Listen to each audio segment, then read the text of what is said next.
अब हम एक ऐसी स्ट्रेटजी डिस्कस करने वाले हैं जिसमें आपका क्लर्क में 100% सिलेक्शन होगा। और यहां पर रीजनिंग में पजल्स लगाइए जितना हो सके, क्योंकि दीवारों पर लिख दीजिए 28 अगस्त और लिख दीजिए 31 अक्टूबर।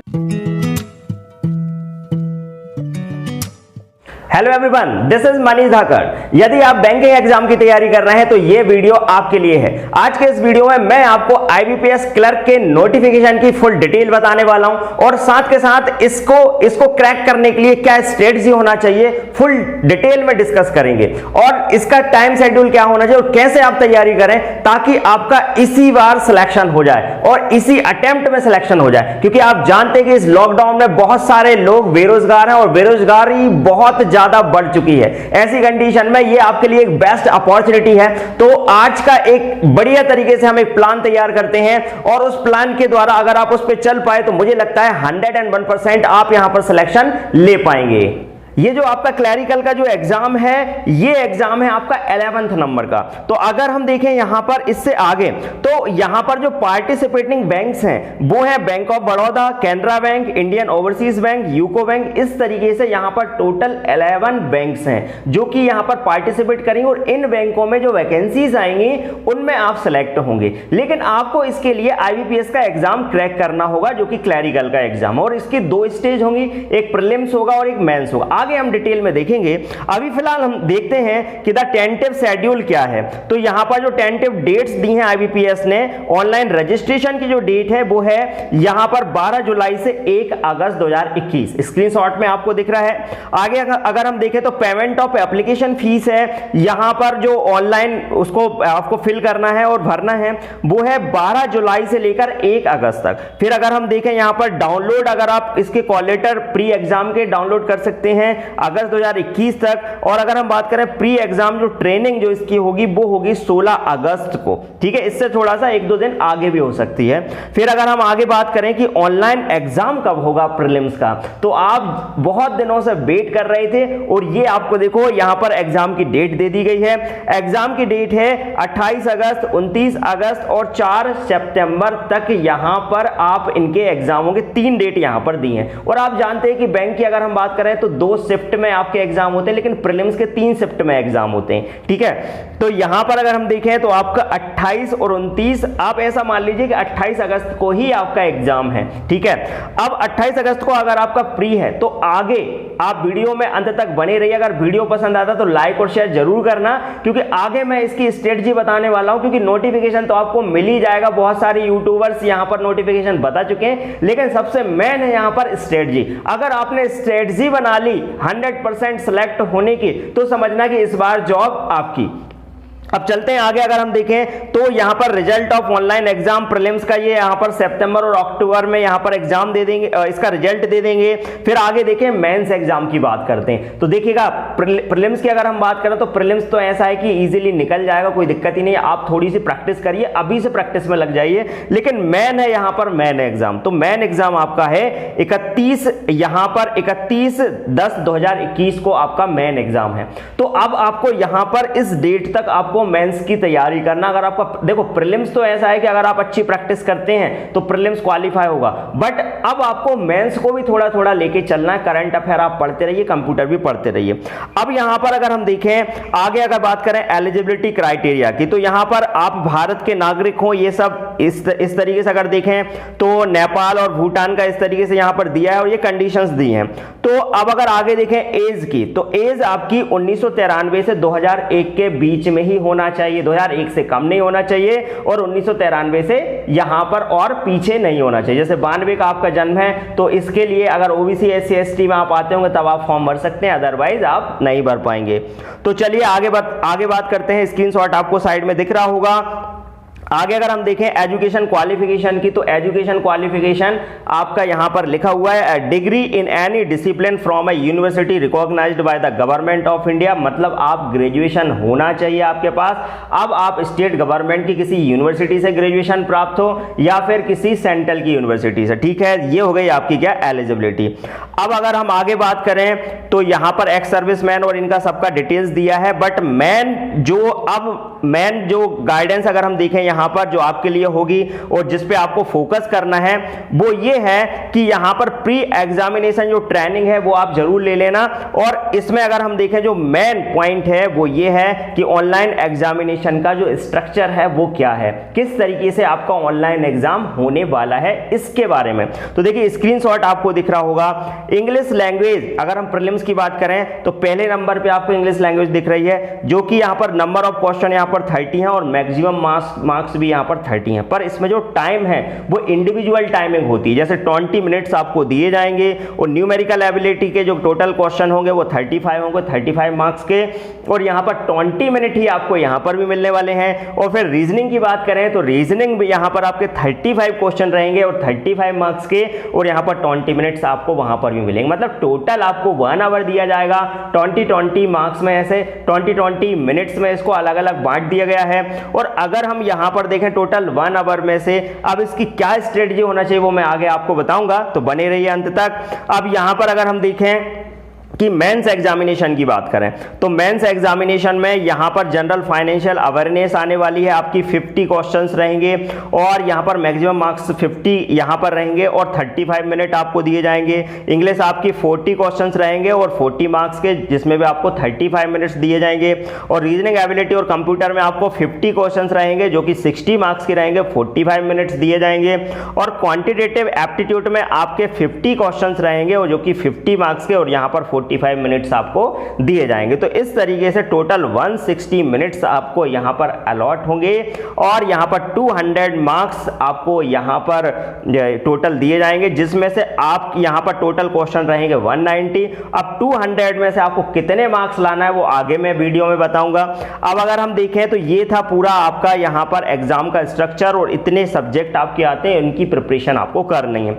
तो चलिए आगे अगर हम देखें इसमें तो कितना स्कोर होना चाहिए और कैसे कैसे आप एक पर्टिकुलर अच्छे स्कोर तक पहुंचेंगे, ये सब डिटेल में जानते हैं।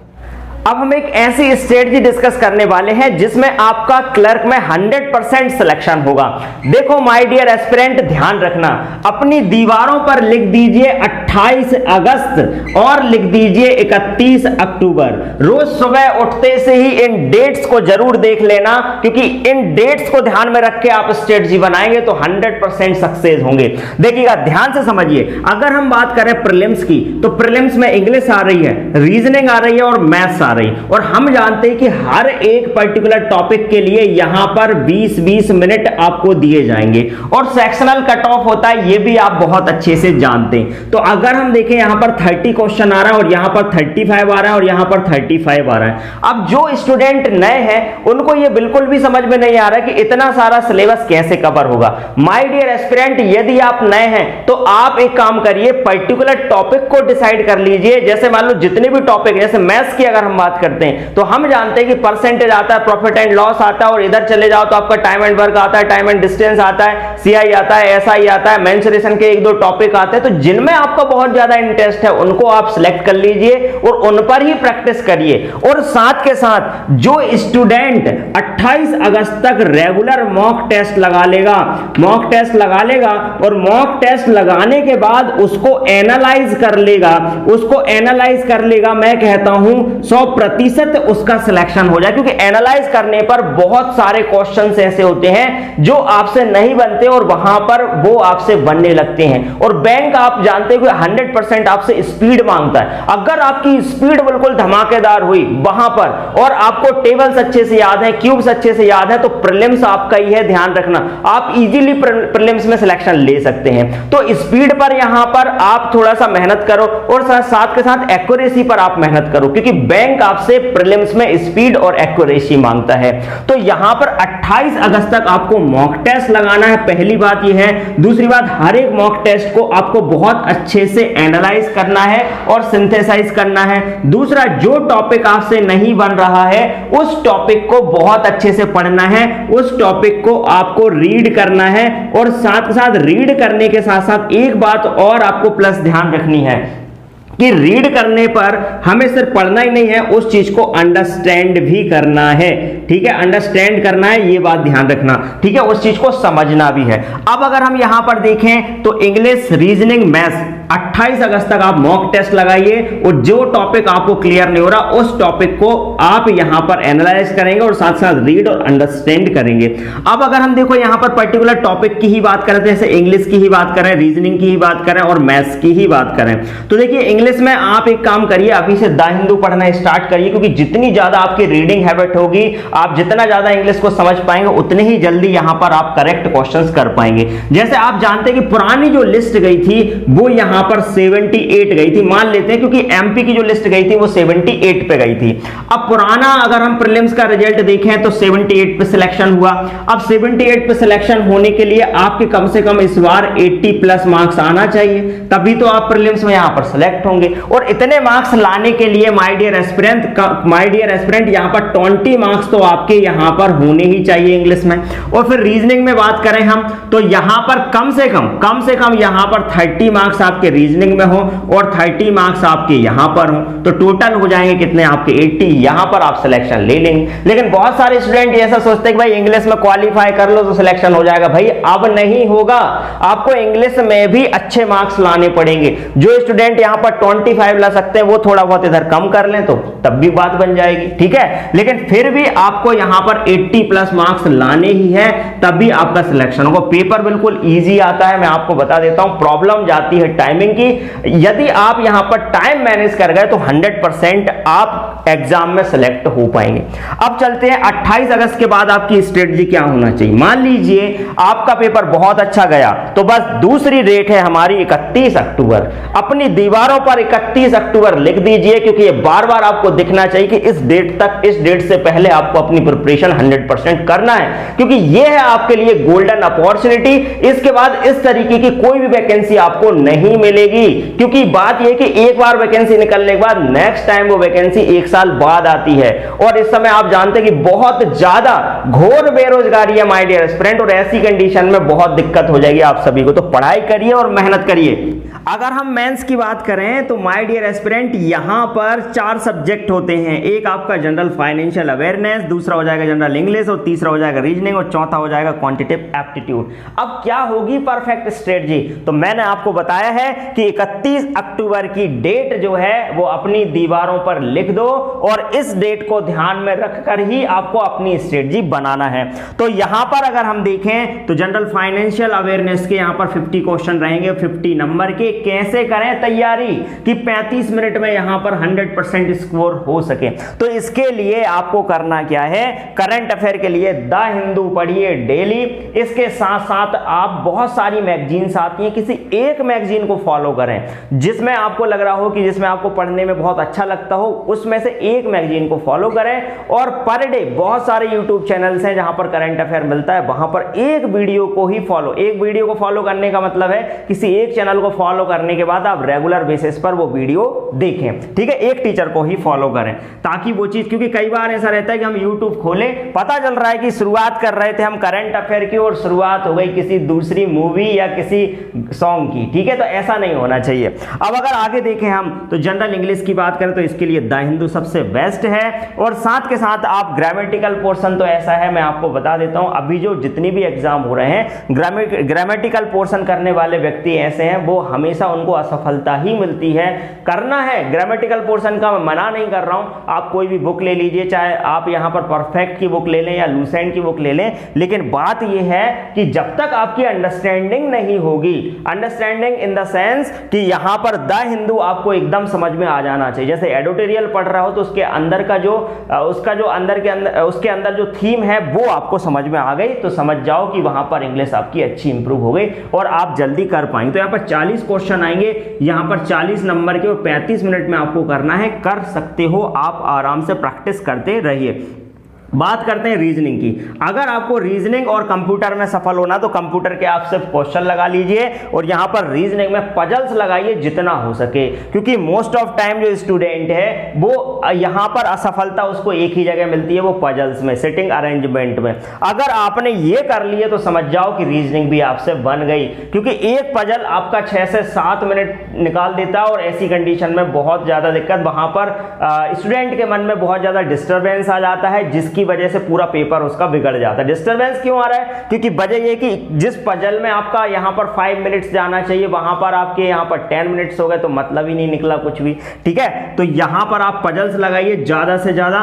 फिर आगे चलते हैं, हम यहां पर मैथमेटिक्स की बात करते हैं, क्वांटिटेटिव एप्टीट्यूड की बात करें तो यहां पर आप डीआई पर प्रैक्टिस बना लीजिए और साथ के साथ सिंप्लीफिकेशन की प्रैक्टिस तो ऐसे बनाइए कि एक क्वेश्चन भी गलत ना हो सिंप्लीफिकेशन में। और रहा अर्थमेटिक का सवाल, तो सिंप्लीफिकेशन अर्थमेटिक इसके वीडियोस मैंने डाल रखे हैं अपने चैनल पे। यदि आप वीडियो देख रहे हैं तो चैनल को सब्सक्राइब जरूर करें और लाइक कर दें वीडियो पसंद आ रहा हो, और सबको बता दें, क्योंकि ये स्ट्रेटजी अगर आपको पता चल गई और इस तरीके से आपने मेहनत की तो 100% ही सिलेक्शन होगा। तो यहां पर अगर हम देखें क्वांटिटेटिव एप्टीट्यूड की, तो यहां पर डीआई का आप अच्छे तरीके से प्रैक्टिस कर लें और साथ के साथ आप अर्थमेटिक को प्रॉपर तरीके से, जैसे परसेंटेज है तो परसेंटेज के क्वेश्चन बहुत आते हैं, प्रॉफिट एंड लॉस के क्वेश्चन आते हैं, इसके अलावा अगर हम देखें टाइम एंड डिस्टेंस के क्वेश्चन आते हैं, टाइम एंड वर्क के क्वेश्चन आते हैं, सीआई यहां पर अच्छा आता है, एसआई सीआई, तो उन पे अच्छी प्रैक्टिस बनाएं, अच्छी कमांड करें।